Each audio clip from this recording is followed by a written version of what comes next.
Olá, tudo bem?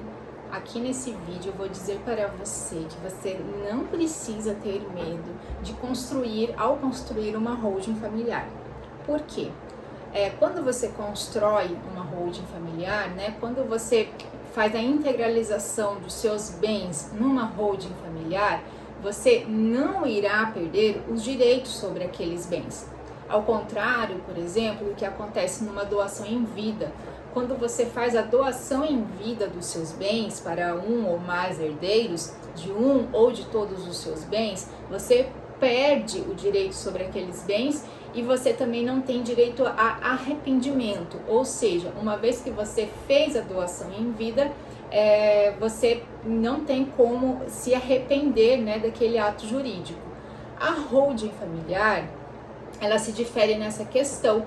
Uma vez que você faz a holding familiar e se você eventualmente se arrepender de fazer a holding familiar, você pode desfazer o seu negócio. Você pode voltar os bens como eram antes de fazer a construção daquela holding. E na holding familiar também você não irá perder os direitos sobre aqueles imóveis. Quando você constrói, faz a integralização de seus bens numa holding familiar, você pode, por exemplo, vender aquele bem se você assim desejar. Você pode fazer a locação daquele bem, você pode vender aquele bem.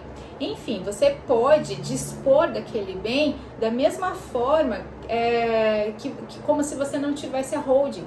A holding familiar, na verdade, qual é o objetivo da holding familiar? O objetivo da holding familiar é proteger o seu patrimônio.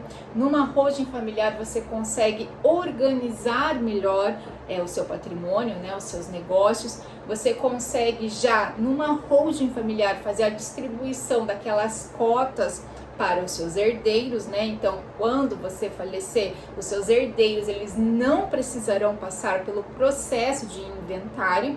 E também um dos principais objetivos da holding familiar é a economia tributária. Quando você faz a integralização dos seus bens nessa empresa, né, nessa holding familiar, você faz uma economia tributária absurda comparada ao inventário. A economia de uma holding familiar pode, em alguns casos, chegar a 90% de economia sobre aquele determinado tributo.